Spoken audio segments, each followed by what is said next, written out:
And we are officially live. Another episode of Shut Up and Invest. What is going on, Jay Money?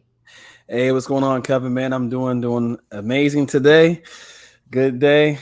Sit up here and give some kind of updates. Oh, there it is. I got this in the mail. If you guys are not watching, if you're listening to us via audio podcast, I'm holding up a onesie that's got the Shut Up and Invest with a little baby hoodie that's got Shut Up and Invest, courtesy of my man Jay Money and Mrs. Jay Money. I appreciate that. This was a very dope surprise. This is awesome. We're That's gonna one have of to one. That's the first onesie edition. now Funny. you already know how my mind works. I'm already gonna drove them down in this onesie, take pictures, and Yes. then we're gonna be running major promotion. He Yes. is going to be our marketing to be driving people to the show 100% with that on. Oh, I understand that for sure. I know. I said Jackie, Kevin's gonna love that. So she even gave I him a little appreciate hat to it. match. So I know Yeah. you'll probably get some shoes too. I was trying to match the Superman shoes, but I couldn't find those colors. Just so you know. No, don't worry. I got a bunch of ideas in the works. The Miami Vice Art Deco color scheme is coming next. Perfect. So yeah, how's it going, man? You getting some sleep? I'm 4 weeks into this brand new fatherhood. We're talking about seasonal shifts, right? So for those of you that are listening to the first time, we're going to be talking about seasonal shifts in real estate investing, how that affects what strategies, mindset, some of the things you need to look out for. We got a bunch of things. Last time we talked about the elections and all that, but a seasonal shift personally going on with me right now is the season of fatherhood. So I'm 4 weeks officially in to parenting, and I will tell you that I'm sleeping like a champ. He's sleeping Wow, like a champ. So I got blessed in that department. 100%. Um, and it definitely, like, talking with you a bunch, and I know you have a lot of motivation and a lot of whys for the hustle and everything that we do. Um, but I now understand, it's one thing when they tell you, and I get it, and I Mhm. always grinded for the idea of the family. I wanted life by design, and I wanted to be in the situation that I'm currently in before I stepped into the shoes that you've stepped into a very long time ago. Yeah. And I can tell you that it worked out exactly how I wanted to, which life doesn't always, happen. So I'm very grateful for that. That he came into a position. Funny enough, I closed on another condo investment property. Like, he was born on a Saturday, and on Monday I was closing on a condo. So it was a little bit That's of awesome. like, hey, here's your first property, like that I Yeah. got in your name. Like, it's not officially in his name, but like that was the first piece of the puzzle in the legacy that, he'll obviously inherit all the other stuff and all the other properties, but it was the first official closing when he was here on earth, and it was like right on the same weekend day, and it was kind of like a perfect mindset piece. That's huge.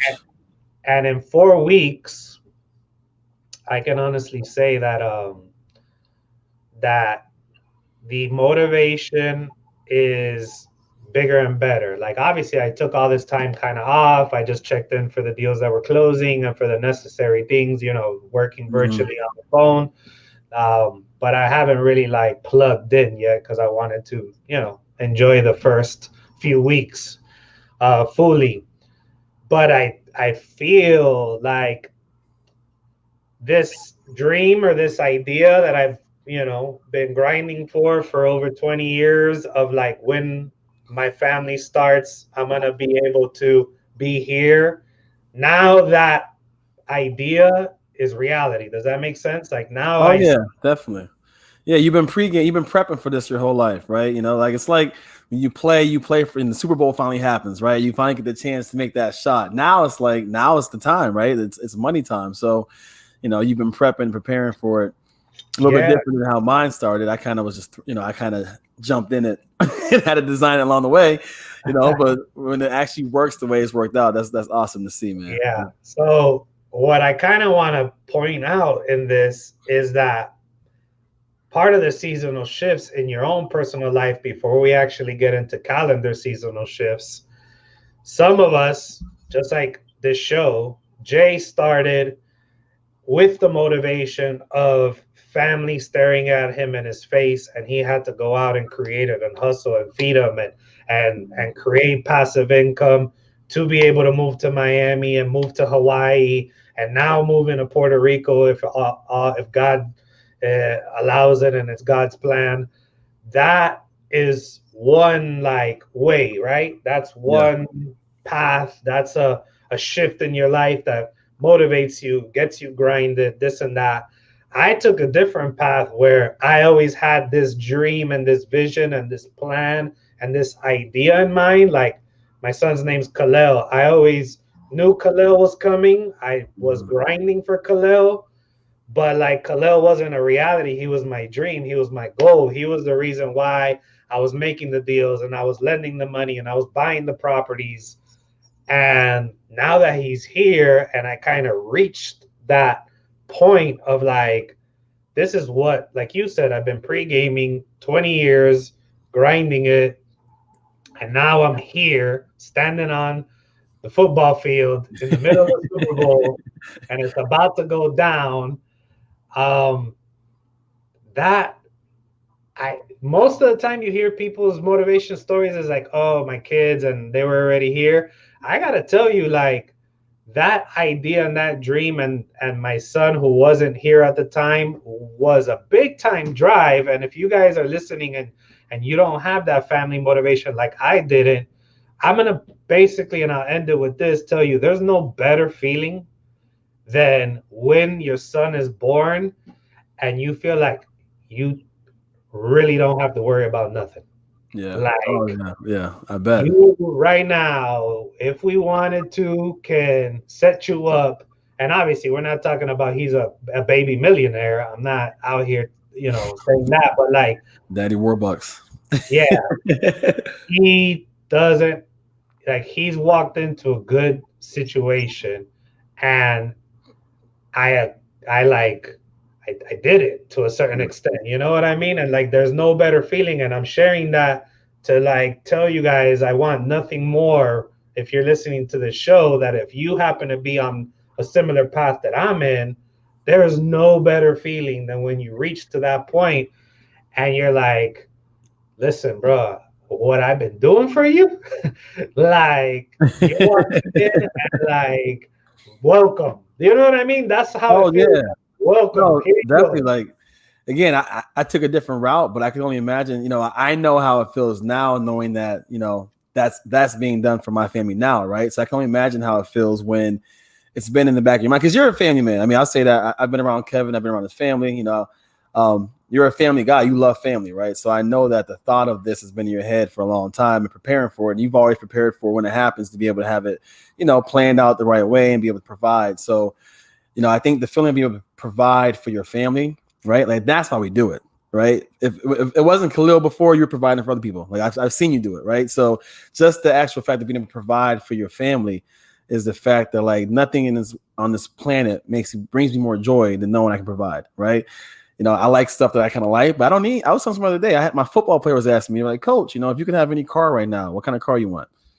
I don't even know. I don't even think about cars, right? All I think about is, can I provide for my family so that they have a, generational path that was different than what I had, right? That's all that's on my mind that I focus on. So, regardless if it happened afterwards with me or like you, who you kind of like, you've been grinding for this and then it finally happened. And now you can say, man, we did it, right? That feeling is the same feeling, man. It's just a feeling of like great peace, joy, happiness, and like thankfulness to God for allowing us to be able to do what we do. Yeah. And don't get me wrong. I mean, like I said, he's going to be wearing this and he's going to become our promotion. He's going to become our marketing icon, but he is going to get trained in the ways. There's going to be nothing handed to him. Oh He yeah, is definitely. going to learn the value of a dollar, the value of hard work, the the ins and outs of investing, the messages that we've been sharing on this podcast for since the inception. So now it's letting him be himself, but mentoring him and passing on that wisdom to be able to uh, to make sure that he can not throw and piss everything away. Which leads me to, as right before we get into the seasonal shifts, we wanted to talk about a couple deals, and I just went on a meeting um, last Friday. I finally got back out on the streets now again. Little by little, wearing my mask and stuff. Now my baby's here, and I don't have to be so strict in the quarantine. I had a client. It came through the Cash Home Queens. If you guys haven't heard that episode, go through and listen to their. We got to have them back on the show, by the way, because they've been. We do. Yeah, I just saw. I just saw a couple videos of them. I was cracking up today. You posted a story today. I was cracking up about that. I thought about that. Yeah, we got to have them come here and do an update. They were one of our first guests ever, and they've been killing it now. So we got to have an update with them for sure. Yeah. So they got a lead, right? And they called me in. They wanted a joint venture, which, guys, we do that all the time. If you guys don't know how to handle a lead, this one was kind of complicated. Definitely reach out. So let me tell you about the deal. Joseph here's sharing. He's trying to and will be getting there. Amen, my brother. Definitely. 100%. That's what we want for you guys. And we're here to help.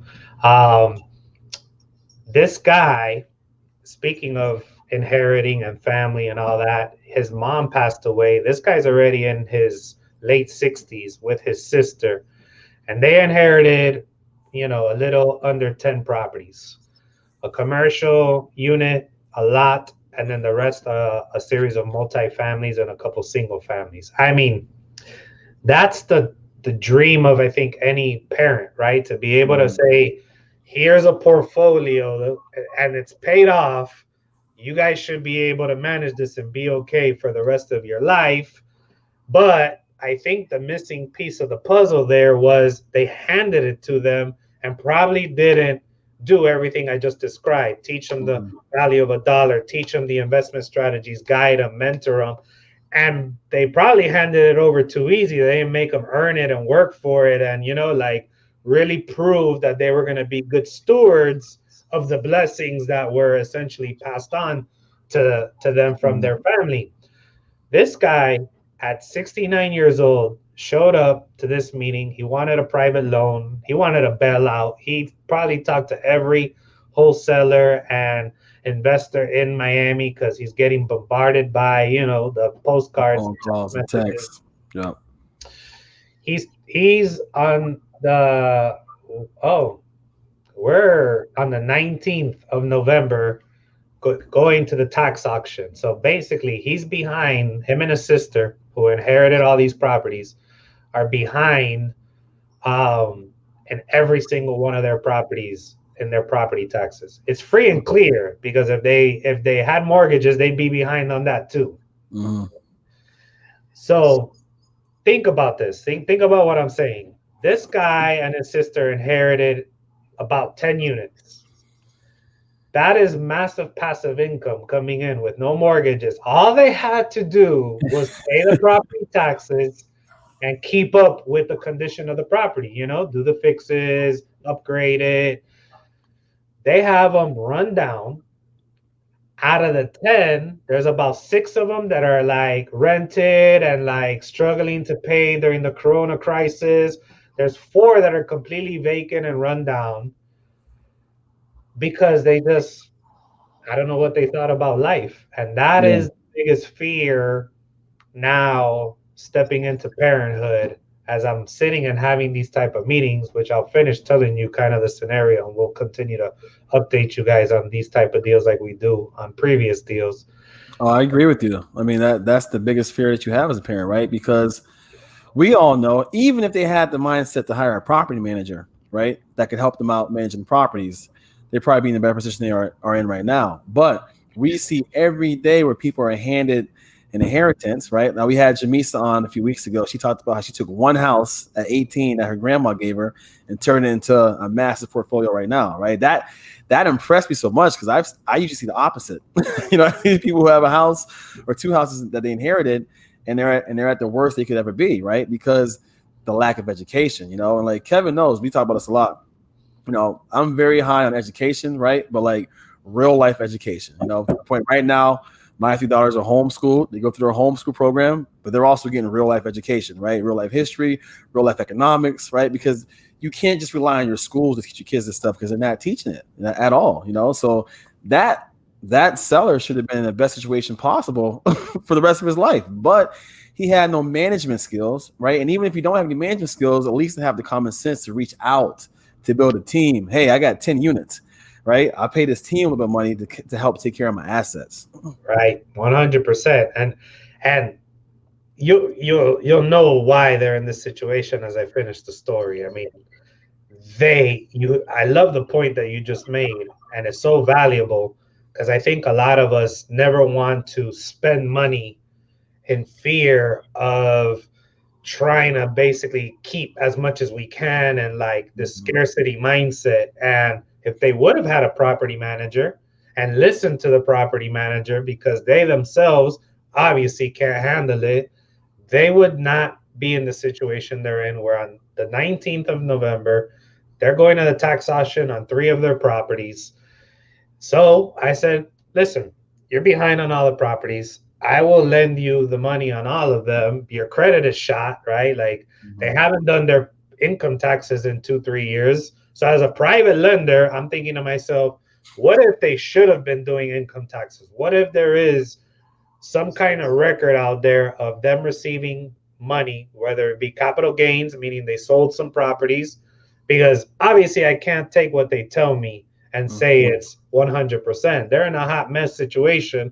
They're desperate. They're nice people, but I can't bank on them being 100% honest, or I can't even count on the fact that they even realize how it works. They're just such a hot mess. They might have sold the property. They might have gotten a 1099. They might have gotten something and not know about it. So what happens if the IRS steps in and says, hey, you owe us X amount of money, plus penalties and fees, and the only assets you have are these properties. So guess what? We're going to lien on these properties. So if they put a tax lien on there, or anybody else that maybe's done some work on the properties and throws a lien on these properties, like, I got to protect myself. So the only way I'm willing to even fix these people that are in such a hot mess is pay the property taxes on all of them and basically put a first mortgage of the amounts that I'm paying on all the properties, so that at least at the very minimum, I have control of the whole portfolio if something continues to happen, if it gets worse. They didn't like that idea. Like, even though you're going to pay all my taxes on every property, why don't you just take the lot? Like, why don't you just put the mortgage on the lot and that's it? And I said, that's a great situation for you, right? Works out perfect for you. Right. That's a but this is not a win-win situation.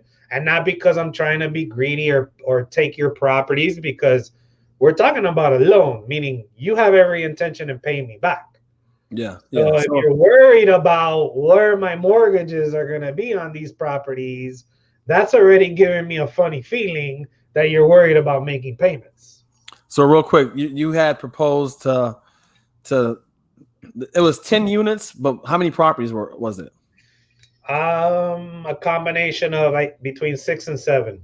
Got it. So you were going to pay the taxes for all 7, right? And then do a lien mortgage between you and them for that amount on each property, right? So let's say individual mortgages. If this one owes 30,000, I'm going to pay 30,000 plus whatever fees, and then you're going to have a mortgage for 30,000, and I was going to do that across the board.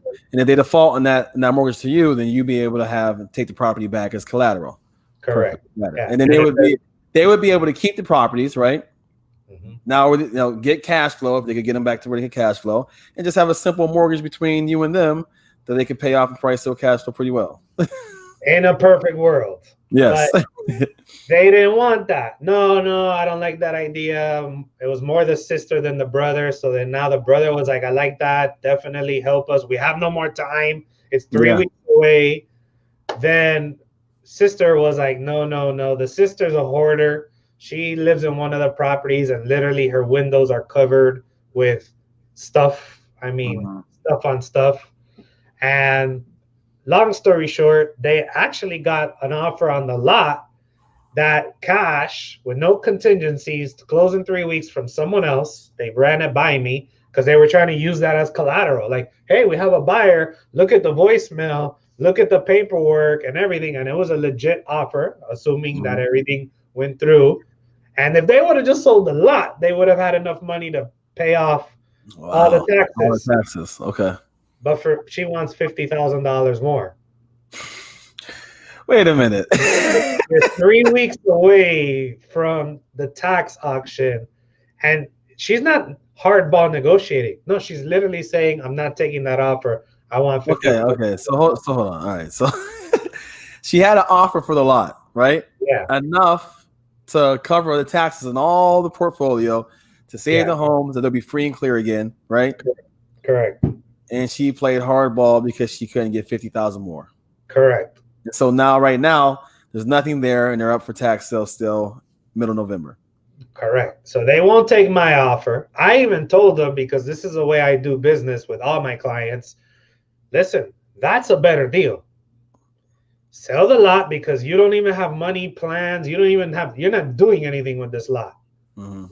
It was over there in Hialeah, which is, Mm-hmm. a hot spot in Miami, Yeah. and get rid of it and clean your life up. Get back into ground zero. They didn't take it.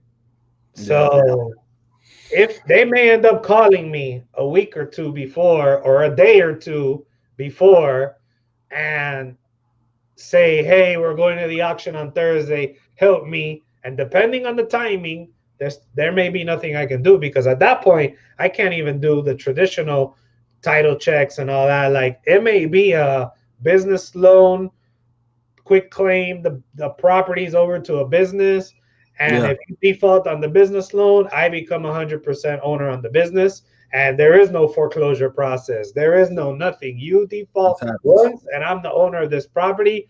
If you're trying to make me bail you out in 48 hours, and I got to take a risk where I can't even do my due diligence because you refused me when I had enough time to do my due diligence. Now, if you want me to save the day, you're gonna have to take a big risk because I'm taking a big risk. Yeah, I mean, just from the information you know now of seeing their financial intelligence, right?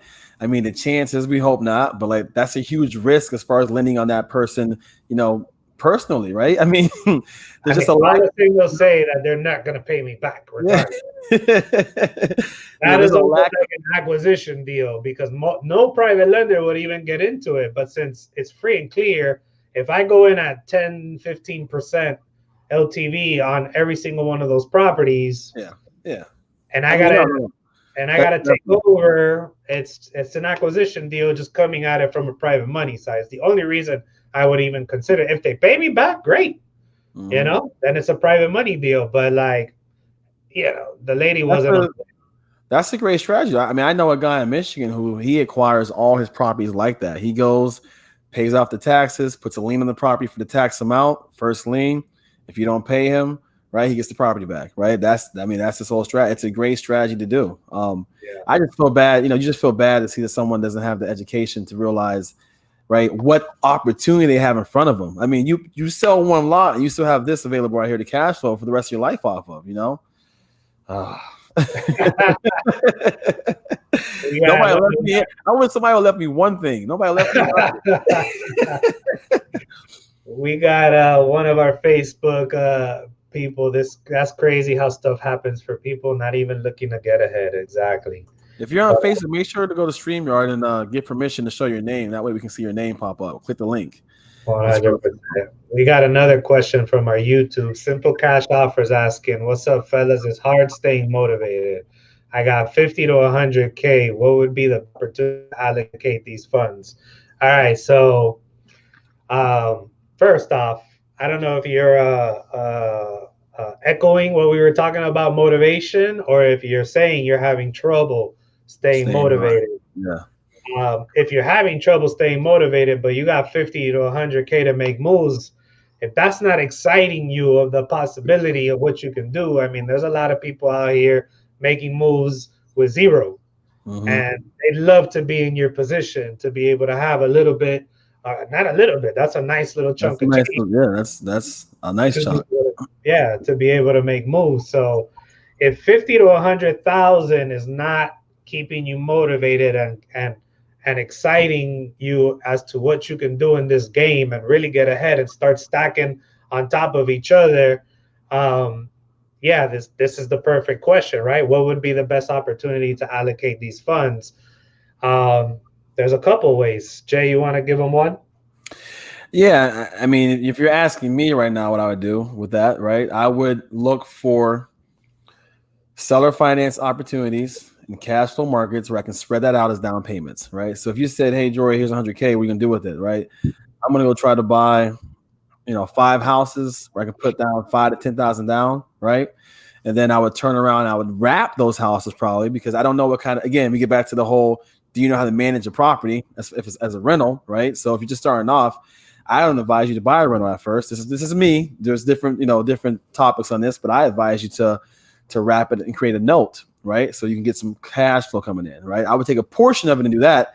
Then the other portion, if it was me, I would use for marketing over time to go out and find more leads, right? So I would allocate a portion to go pick up some properties that I can buy, seller finance, then sell them on a wrap to create some cash flow, right? Because remember, you sell them on a wrap, you might get a down payment to come in to cover your down payment. So your money might come right back to you. Okay. And then I would allocate and start doing some marketing, right? Some cheap marketing. I don't believe you should go out there and spend a ton of marketing right now because you have money in your pocket, right? Do some cheap marketing, but have some overhead to cover you to bring in some more seller leads. Yeah, 100%. That's a great strategy.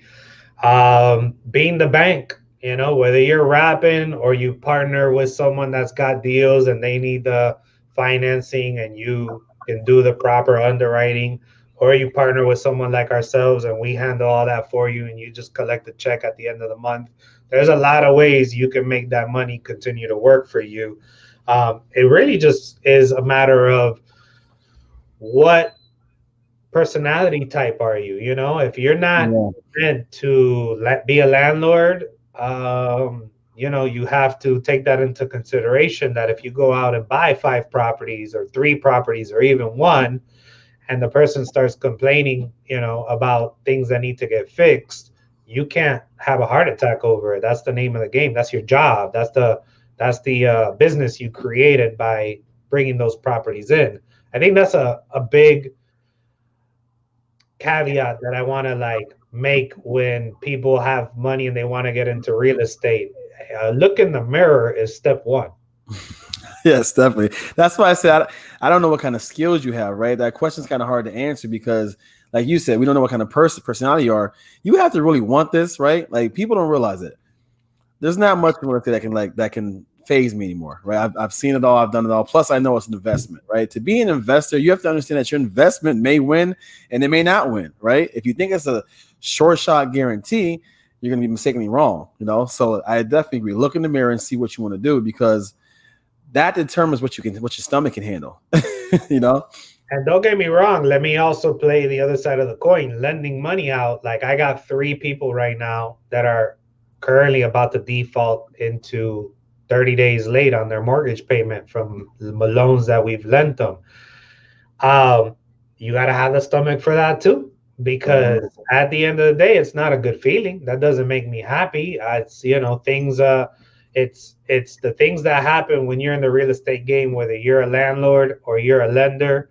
They're going to be moments where people are in tough situations, and you got to have a system and a process. Like what they don't understand is, hey, I get that Corona's out there, but at the end of the day you should have had reserves.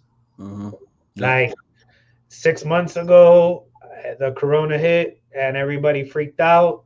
But what they really are like, and this sounds a little bit kind of cold hearted, but it's gotta hurt, man. I mean it from the bottom of my heart. and I'm not criticizing you if this is you. I'm sharing this as, don't get it twisted. Like, look in the mirror.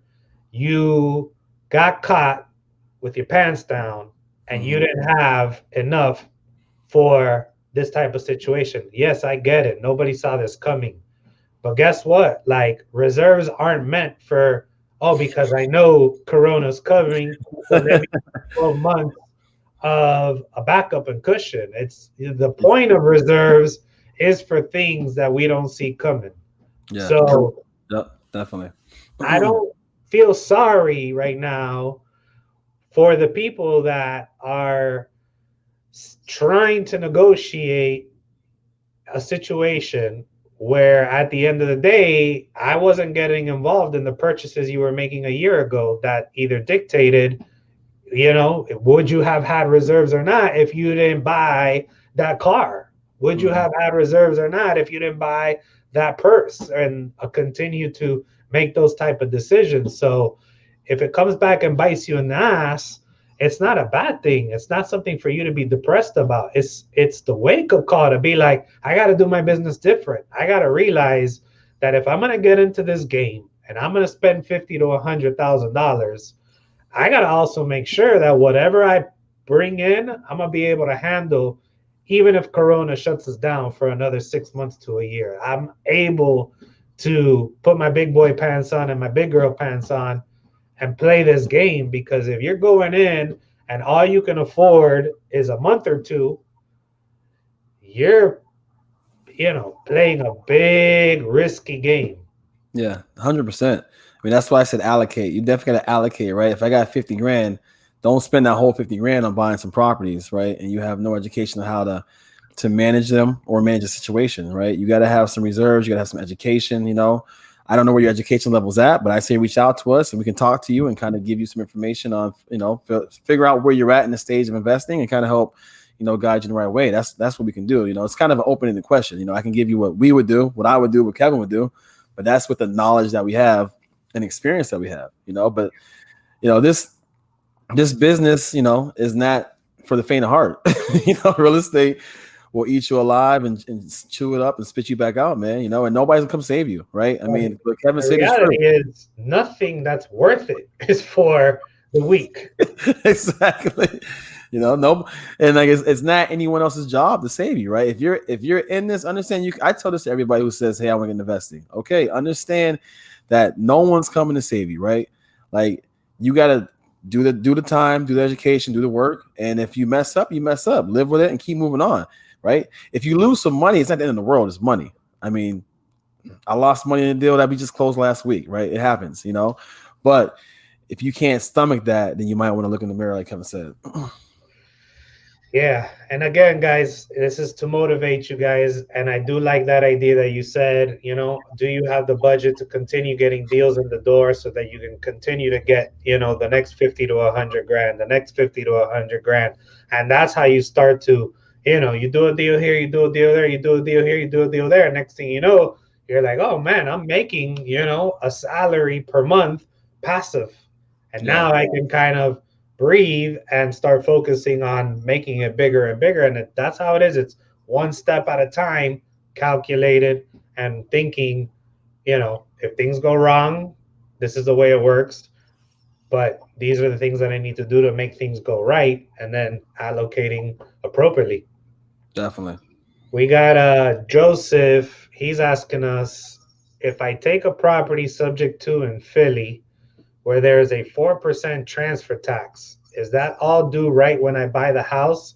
Like I would need $10,000 just to transfer tax on a $250,000 house as part of the closing costs.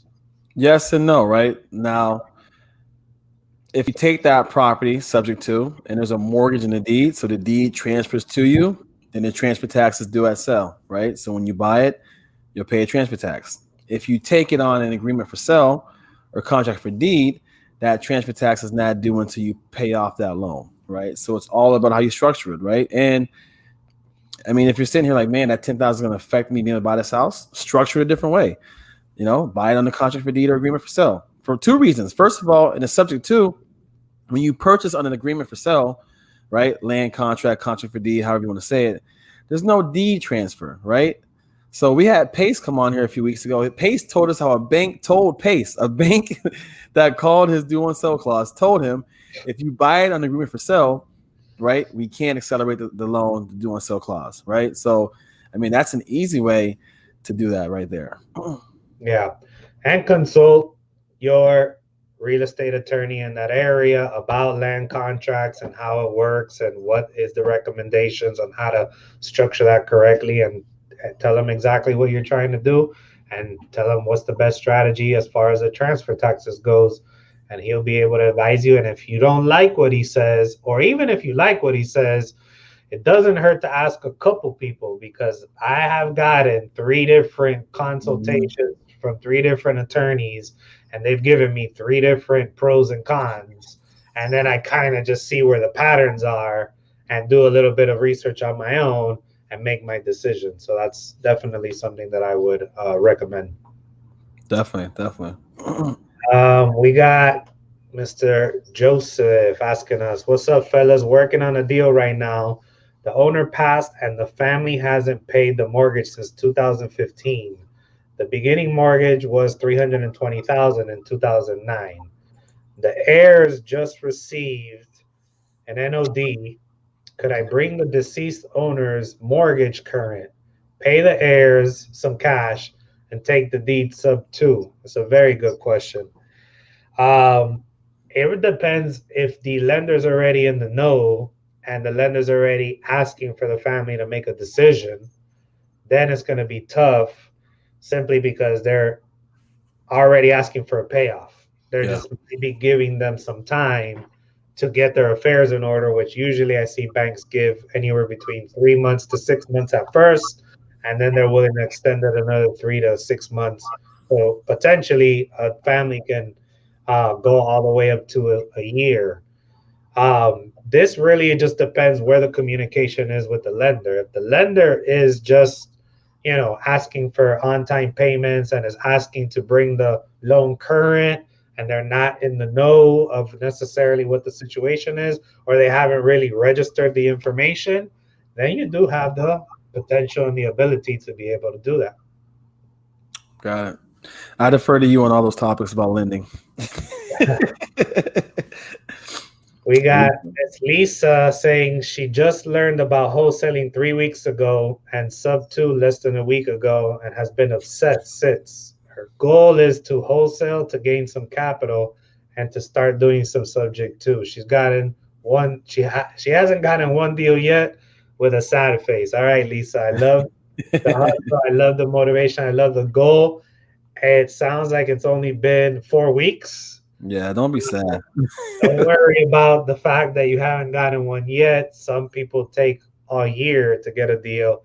You might be getting a deal tomorrow. It really is staying focused, staying consistent, staying on track. Like, don't jump around to different initiatives, because then if you're trying to target sub two and then you're trying to target, this and that and this and that, you're doing 20%, you know, in every little bit instead of I, 100%. I was gonna say that too, right? Because especially if you're new, any kind of creative finance can be a little bit tricky, right? Not a reason not to jump into it. I mean, you should jump into it right away. But even the fact that you said, you're obsessed to get a sub two deal, right? Well, maybe it's not a sub two deal. Maybe you get a seller financing deal that's free and clear. That's even better than a sub two deal. You don't have somebody's underlying mortgage in place, right? So, I would just say, hey, you want to wholesale to raise some capital and then go find a deal with some creative financing, right? You can find a creative financing deal that needs no capital. We've showed you many times how, I've gotten paid. Kevin's gotten paid money at close to purchase a creative financing deal from an end buyer, right? So, don't just I know sub two is kind of the buzzword now, sub two, but depending on what market you're in, there might be so many free and clear, seller finance deals available that you don't even know about, right? So, If you are, and I know you say you're trying to wholesale to get some capital and then start focusing on sub two, there's nothing wrong with that plan. But master the art of what you're focusing on right now. Like, definitely. you shouldn't move on to the next until what you're doing can continue happening with or without you. Like that is what it means to master and go 100%. Here, this is a question that I ask everybody that we work with, that we mentor, that I have even casual conversations with. How excited were you when you first learned about, let's say, wholesaling? Before you learned any other strategies, before you had learned any, like, how excited, how many dreams, how many ideas, how much did you like think that that software or that direct mail or that texting program that you're gonna about to implement, like how motivated were you and you were about to, drive for dollars and put the bandit signs and you had all these plans and you were going to hit it hard and team no sleep and all that good stuff. My question is, why let the next shiny object mess with all that vibes? That's exactly the mindset. And don't stop. You thought it was going to be great from the beginning when you first jumped in. Don't jump to the next one because we got plenty of time for additional revenue sources and a different additional campaigns. But until you see that original idea and plan all the way through and either prove it right or wrong, right? Because if it doesn't work the way you thought, but you proved it, you saw it through, you gave it 100%, you did everything you can, you really went at it, and you can now say, I was wrong, or you can say I was right. Look at the deals that I'm closing. Don't jump to the next. Yeah, no, I agree. I agree with that, especially when it comes to the base of getting any deals is learning how to market and negotiate with sellers, right? So that's what we always say. We have a free virtual investing course right now, right?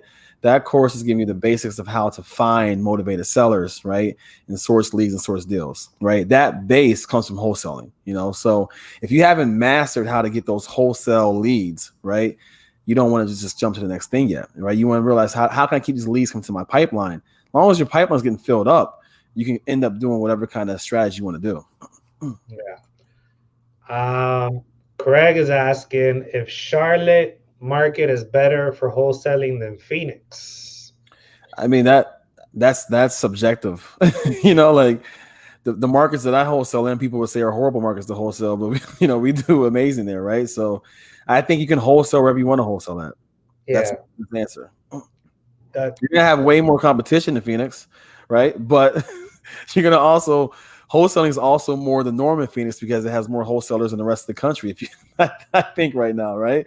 But both markets are hot. Both markets are good. Both markets gonna have competition, right? It doesn't matter where you're at. It matters about what are you doing. Okay, so yeah. forget the market. What are you doing? That's the only barrier to how good you're gonna be. Is what are you doing? You're going to find guys that are having great success in both markets. So Mm-hmm.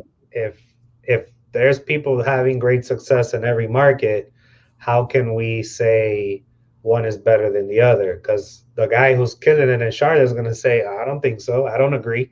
And the guy who's killing it in Phoenix is going to say the same thing too. So what's your low hanging fruit? Do you have more of an inside scoop, more connections in Charlotte than you do in Phoenix, or vice versa? That might influence where you take it.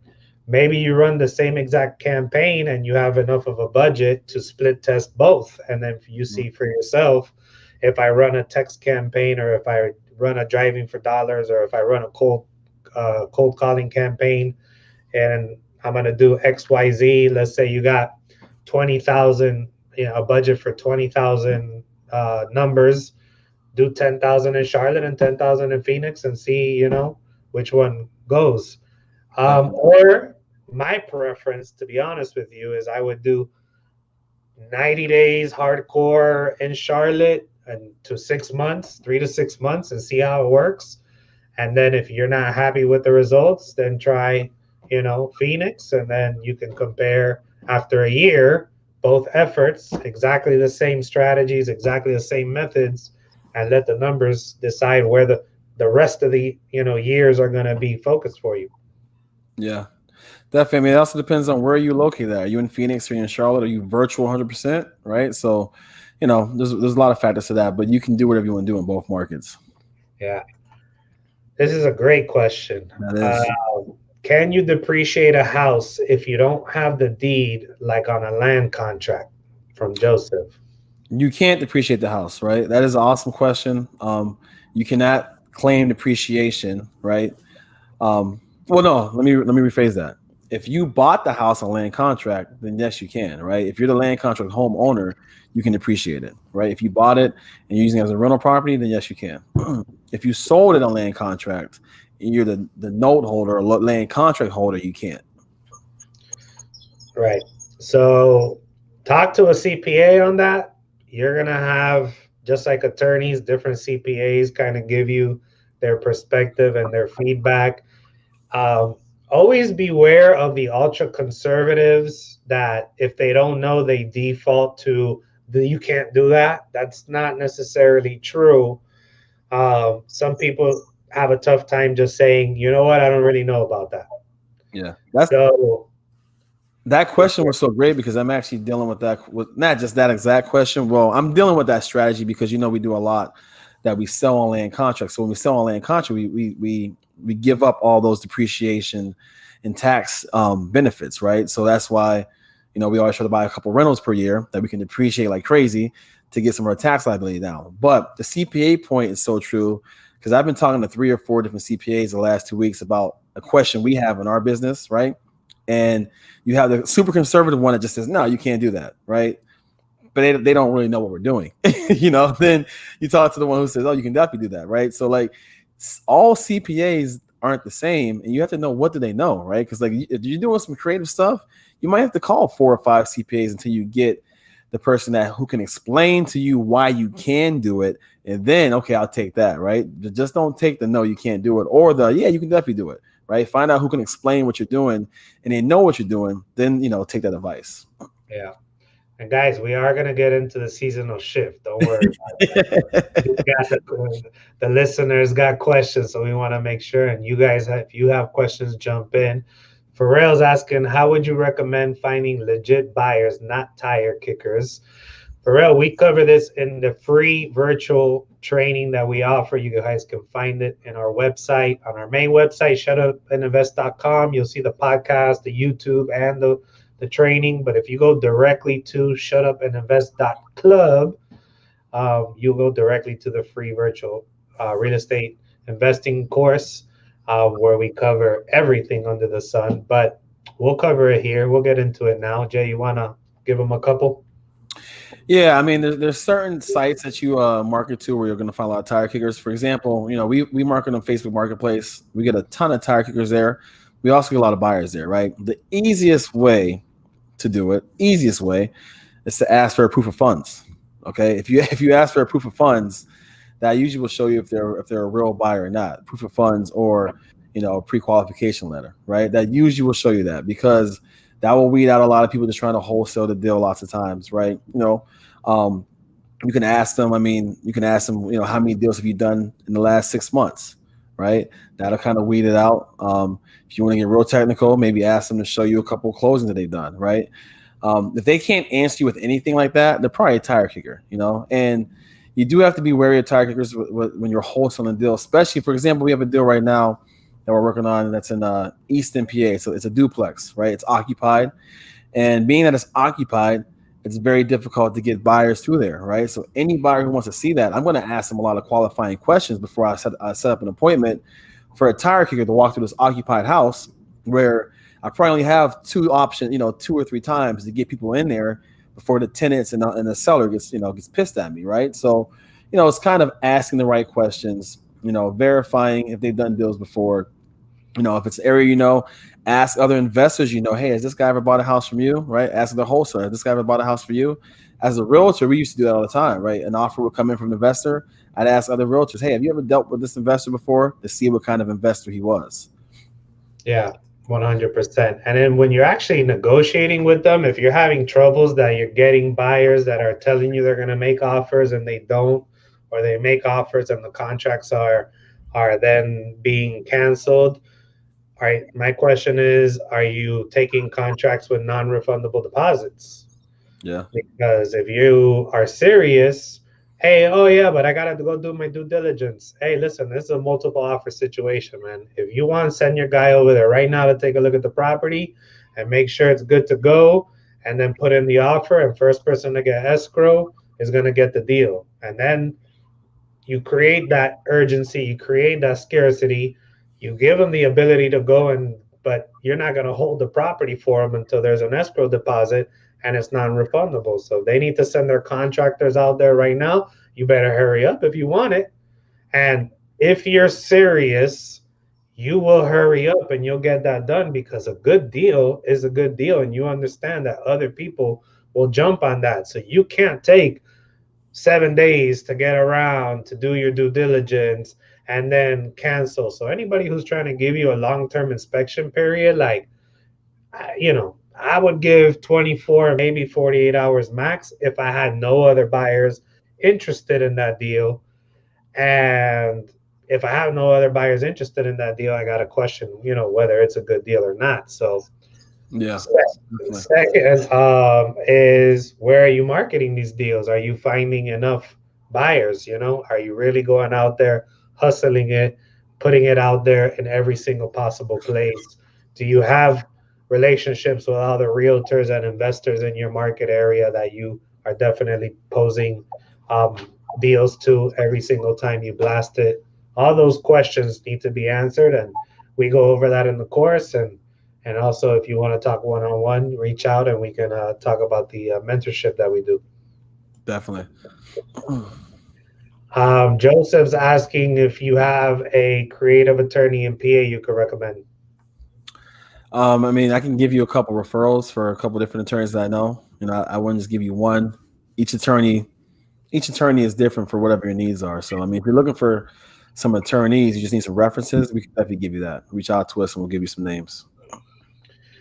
Um, King George, what's up, boss? He's asking, in your business, what tools help create and manage your SOPs? This is a very good one. Between Google Drive, making sure everything's organized, whether it's Google Drive, Dropbox, OneDrive, any cloud system, that's essentially a very cheap and expensive tool where you can organize your whole life. Yeah. Folders on folders with subfolders. I mean, everything from documents to pictures.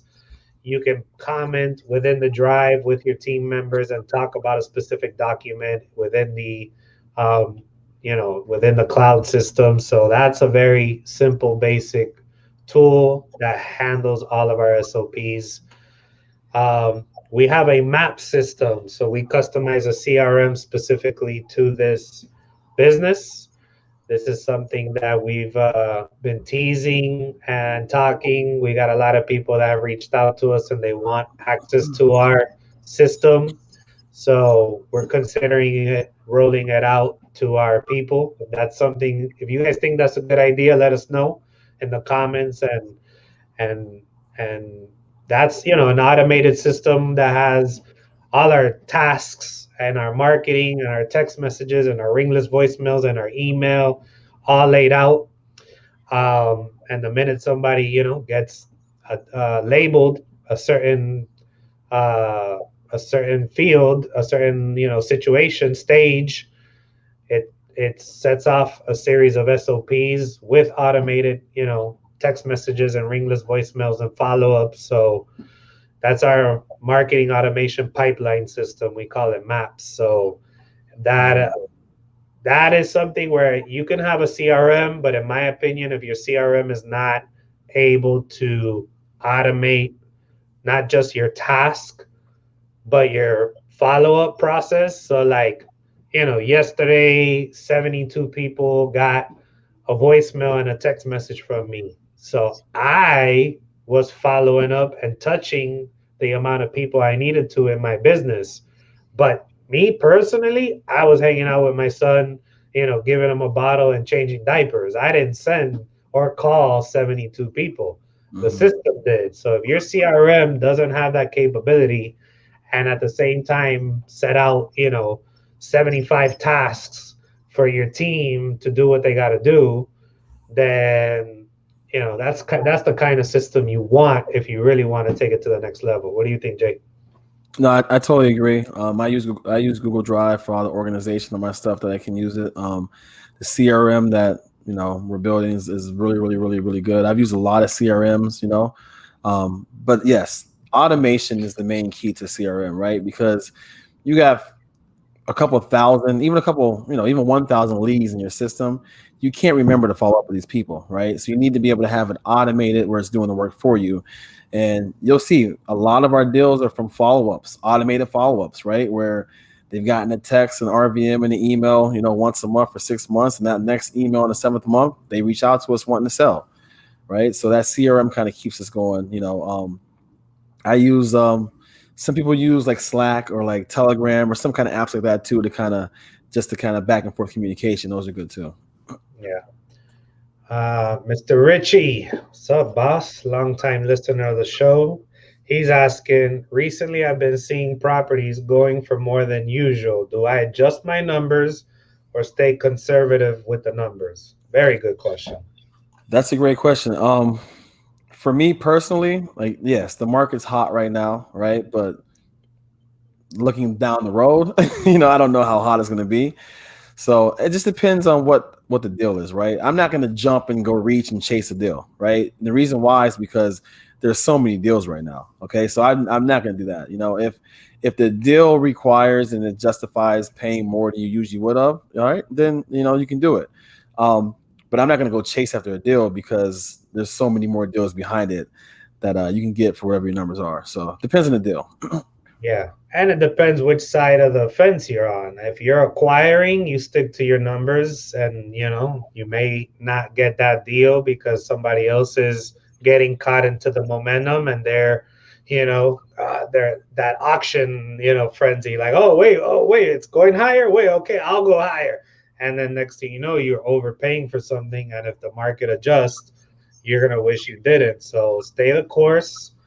But if you're selling, then definitely, That's your if you're the number. one on the other side, then ride the wave. Now's the perfect time to dump some properties and get as much cash out as possible and stay liquid so that when the cycle comes back around and we know where we stand after elections and after all this government bailout stuff ends, like, don't get impatient. Realize we're still in the pandemic, we're still in the elections, we're still in uncertainty.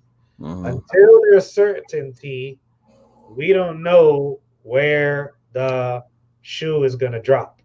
Yeah, that's a great question too. To kind of transition to what we're going to talk about today about the, seasonal adjustments, right? Because right now, when I'm making offers on properties, right, so it's the end of October, beginning of November.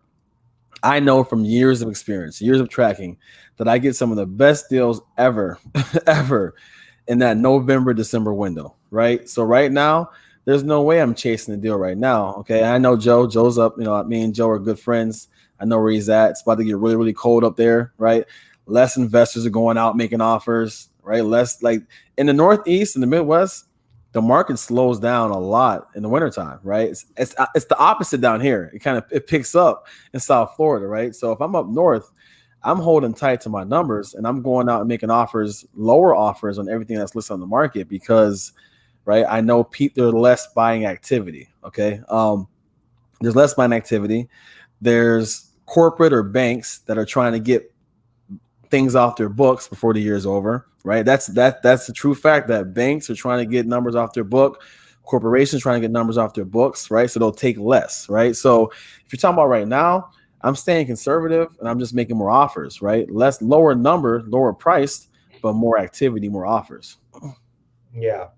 Um, Throughout the seasons, you'll notice like when school starts and when school ends, those create little trends and cycles in our market. Like Mhm. understanding that, where it's, I'm not going to move while the kids are in school. But as soon as school ends, hey, Mhm.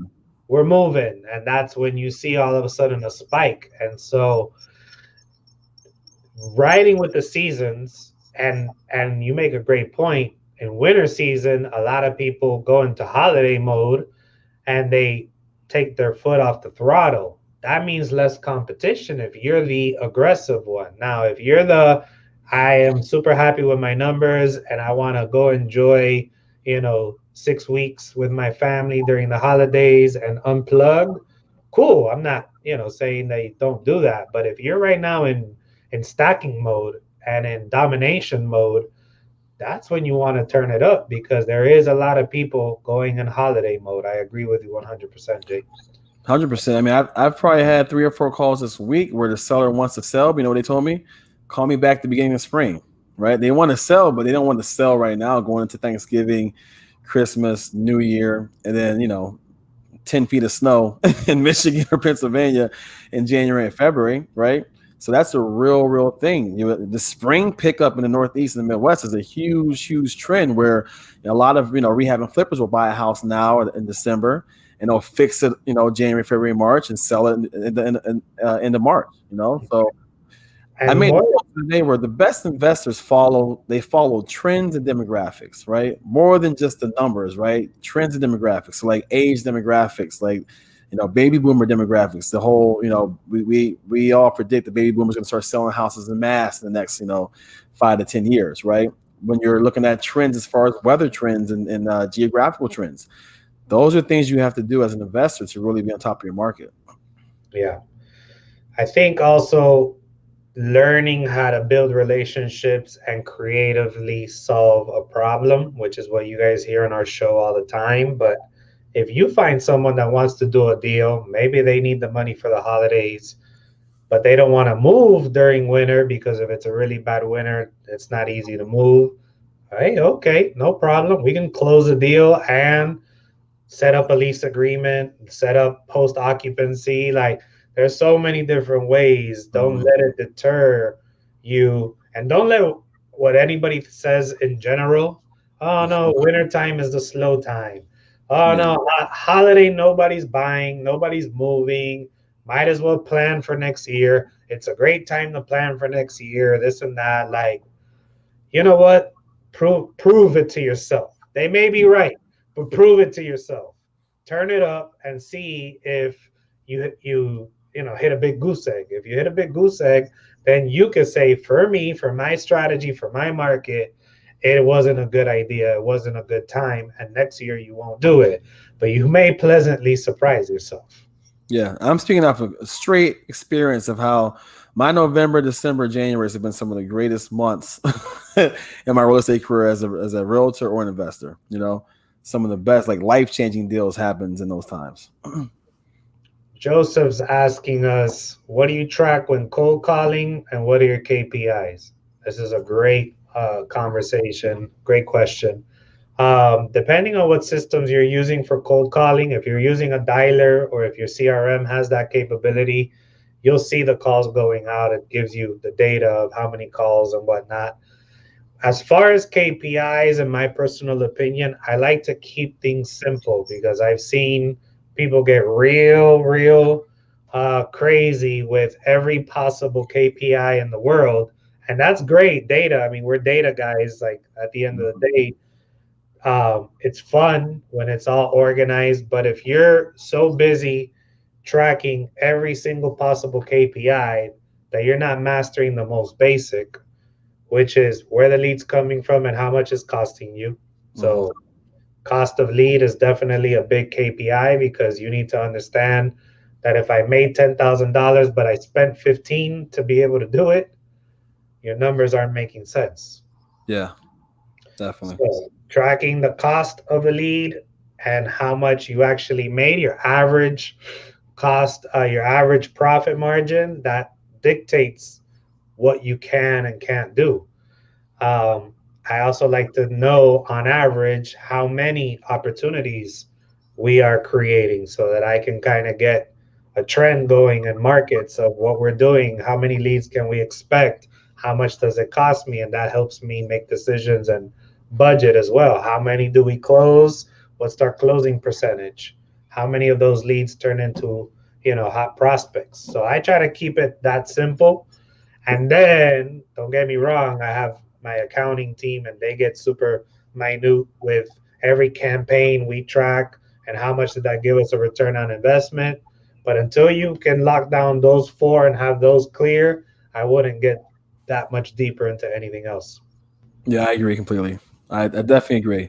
Don't become the mad scientist of KPIs. Focus on those big four first, and focus more on going out there and bringing, making the phone ring more and more appointments. More appointments become more offers. More offers become more deals.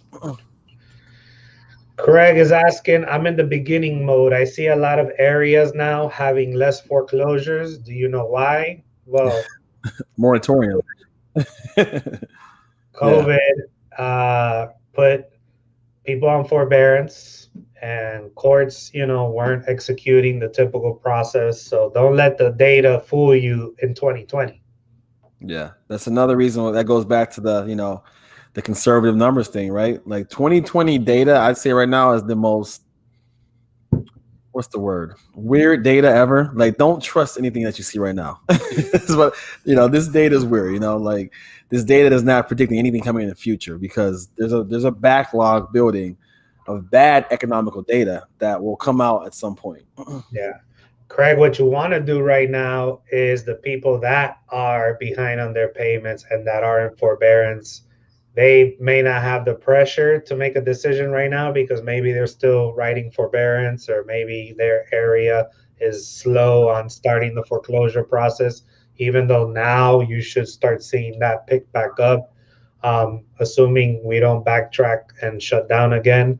Um, but this is the moment where you're the master of relationship building with these people, because sooner or later they are going to go into foreclosure. And if you've been watering that plant and making sure that you're there and they understand that you're there and you're, trying to help them when the time comes, and it may be next year, guess who they're going to call? Good old Craig, who's been there helping them, guiding them, educating them, connecting them with information and data, and trying to be as helpful as possible. Definitely. Craig's also asking, how much is our mentorship? Very good question, guys. We customize it to your situation. But first things first, before you guys can even get to working with us, really our mentorship more is a partnership. We're not just trying to sell you this big teaching product. We're actually trying to do deals together, right? So that's our point of our mentorship. So my first requirement is you go through the whole course that we give for free, because there you might find as much answer. So we gave that for free for a couple of reasons. We want you guys to make sure you have the foundation. We want to make sure you already have enough to get deals going on your own and you understand how it works. And then if you still want to, work directly with us and have access to our resources and walk, where we jump into your deals and jump into your market with you, um, we see where you're at, we see where your business is, and we see how it's a beneficial partnership between all of us. Right, Jake? Yep, definitely. Yeah, I mean, one thing with our mentorship, we're just trying to, create deals and partners and stuff like that. We're not really trying to sit down and say, "Hey, here's a course to read," right?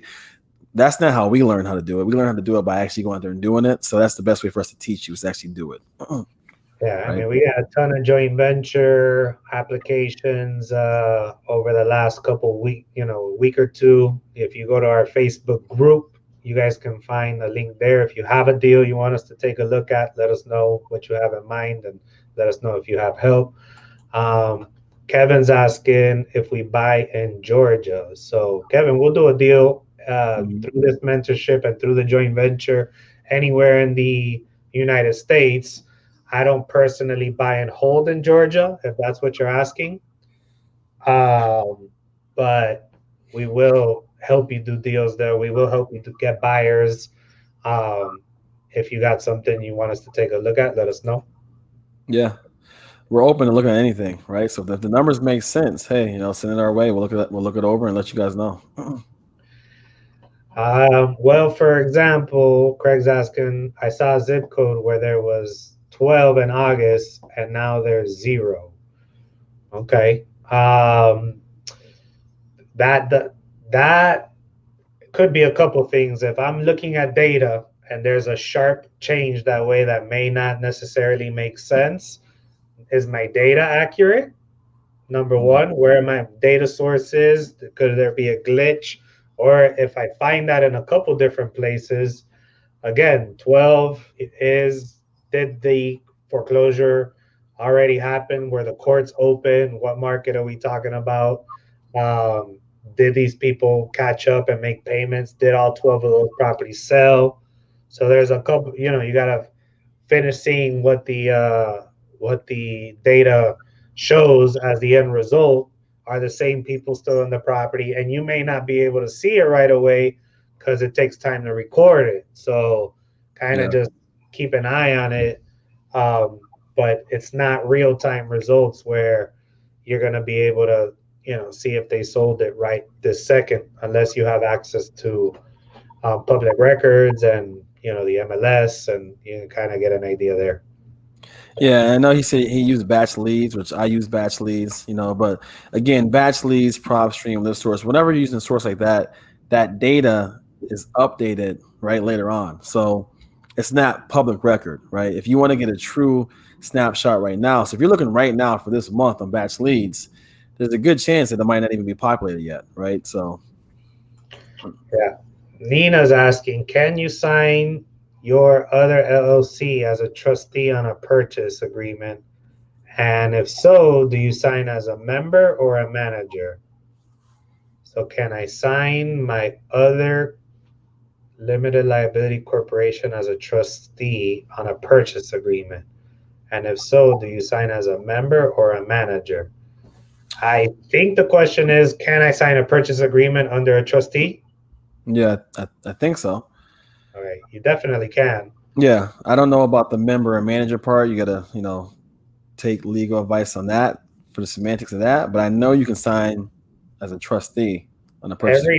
Every local market has their own guidelines, so double check if with a real estate attorney in your area, probably the same person that helped you with the trustee, they'll be able to tell you, or if not, whoever's going to close your deals, they'll be able to guide you in that to see what's the best way to structure your contracts under a trustee and if that even makes sense.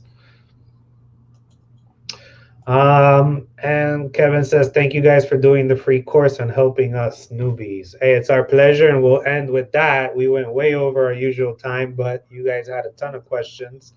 And like Kevin just thanked us for, you can go to www.shutupandinvest.club and you got our free virtual real estate investing course. We're still adding stuff to it, guys. So we'll send out an email to everybody who signed up when it's 100%. And it's probably never going to be 100%, but we'll send updated emails every time we get something new. We add to it. So any new resources, any new partnership, any new thing that we're doing gets added to that course. And if you want to know more, reach out to us directly. We're everyday guys doing deals. From the private money side, we are excited to announce that if you do have flipping experience, if you've done at least 3 over the last 24 months, we are willing to go up to 10% down of the purchase price and anywhere between 65 to 75% ARV after repair value. So if you're looking for private financing and you got some experience, we're getting a little bit more aggressive again on that end. What else you got on your end, Jay? Keep sending us deals, guys. I mean, we're looking to buy deals that we can create cash flow with in any kind of market right now. I made a post today with the link for the JV. So send us a deal. We'll JV on it. If it's a dead deal that you're trying to wholesale, the number's too tight, send it our way, right? Don't throw away any leads. I mean, we resurrect dead leads all the time. So we're looking to work with wholesalers, realtors, investors, anybody out there, we're looking to work with you. And hey, this was a good show, guys. We appreciate the questions. If you enjoy what we're doing, please share, please subscribe, please like, pass the word around. We're just trying to come out here and give you guys whatever kind of practical information we can, in this market that's, everly changing, but, we've been doing it for a while. So we're going to try to help you guys out as it goes. Yep. And go to our YouTube, show us some love. We need that YouTube check. We need to get that YouTube check. So hey, Kevin got a new son. I got 10 kids. Let's go. Guys, we appreciate appreciate you. Thank you. And as always, Shut up and invest. Yes.